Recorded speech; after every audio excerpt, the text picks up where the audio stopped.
aussi peut-être Mamadou Sy Tounkara moom itam réagir na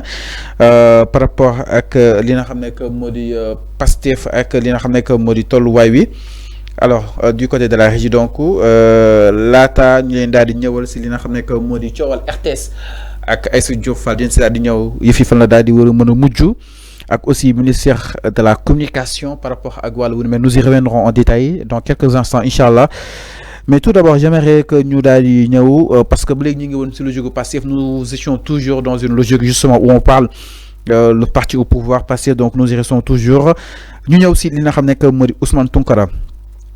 Autant pour moi pas Ousmane Tounkara Mamadou Sy Tounkara journaliste moom itam réagir na à la dernière minute jëm si li nga xam ne que moo di Pastef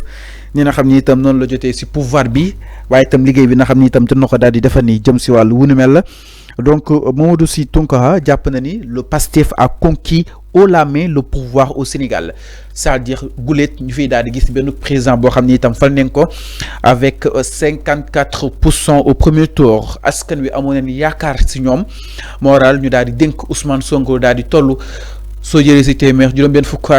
fukk ak ñeent yi daal di ànd ak moom nekk waaw par rapport ak boobu dañ nga xam ne que mu di gouvernement une première au Sénégal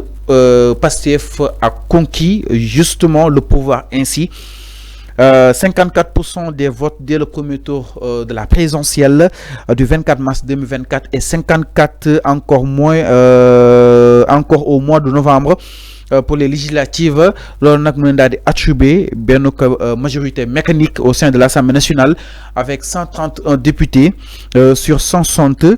toutes les cartes entre les mains pour déployer le projet et les solutions venues aux électeurs et au monde entier. C'est-à-dire le Pastef sénégalais jox leen lépp parce que doo jaay li nga xam ne que moo di projet pour daal di war a mën a génne askan wi seenu ko jafe-jafe ak seenu ko métit yi nga xam ni itam mi ngi si en tout cas moom ki nga xam ne que moo di Mamadou Sy Tounkara jàpp na ni lépp ngi seen loxo pour daal di war a mën a changer réew mi ak li nga xam ne que moo di doxalin bi donc après un an d'exercice au pouvoir force est de constater moom ki nga xam ne que moo di Mamadou Sy Tounkara ba tey mooy daal di wax que ni le projet et les solutions se font toujours entendre ils sont même invisibles jàpp na ni nag solution yi ak projet bi ba tey jii yegguñu si quoi carrément li ko waral kenn gisul li nga xam ne que moo di projet kenn gisul aussi li nga xam ne que moo di solution par rapport ak li nga xam ni itam jaayoo nañ ko askan wi. Alors donc moom ki nga xam ne que moo di Mamadou Sy Tounkara jàpp na ni les choses les plus visibles sont les dénonciations les menaces les licenciements les arrestations les antagonismes les guerres de tranchées jàpp na ni nag li gën a fës instant bi bokk na wàllu dénonciation maanaam wàllu boole si kanamu yoon ak wàllu yoon bokk na si wàllu menace di xupp bokk na si wàllu licenciement di dàqe bi waaye itam bokk na si wàllu arrestation di jàpp gi mu nekk loo xam ni itam moom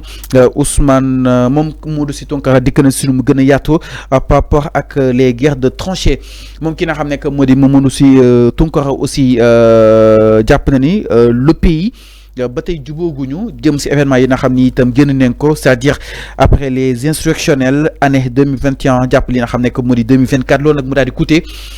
plusieurs morts toll na si 80 jàpp nañ le pays n'est pas réconcilié avec les insurrectionnels ba tey jàpp na ni moom le pouvoir de Pastef refuse de parler de paix et de réunir les Sénégalais dans le dépassement fraternel de nos nécessaires et salutaires contradictions jàpp na ni nag gouvernement bu Pastef ba tey jii suñuy xool prégu pour daal di jubóole li nga xam ne que moo di askan wi ñu daal di mën a doon benn waaye itam àndandoo xàccandoo dóorandoo fexe itam ba fi mu daal di war a mën a egg nga daal di fi war a mën a egg ni moom jàpp na ni l'opposition mi ngi nekk daal di crier à la chasse aux sorcières c'est-à-dire opposition bi nag instant bi un peu partout jàpp ne nag instant ils sont menacés booral nag ñu bëgg leen daal di tëj suñu mu gën a gaawee presse bi aussi ñoom jàpp ne leen daal di xoj c'est-à-dire la presse se sont étranglés mu nekk kàddu yoo xam ni itam moom la Mamadou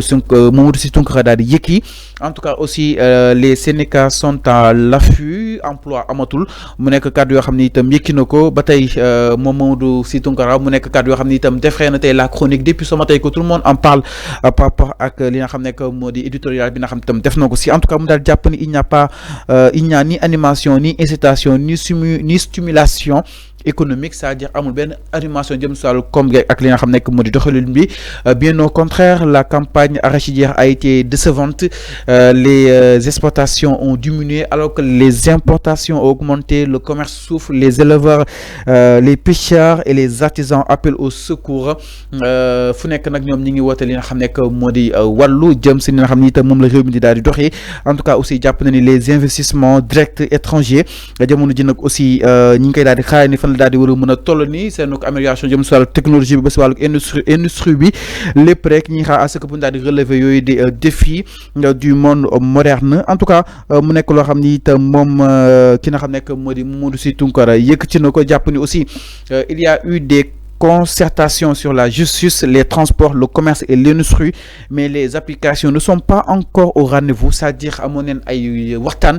par rapport si yoon ak wàllu yoonal si transport bi ba si li nga xam ne que moo di commerce beeg industrie waaye fu mu toll nii application yi ba tey jii defaguñu ko benn réforme structurelle amuñu ko si allant dans ce sens moom nag jàpp na ni aujourd'hui le Sénégal est très jeune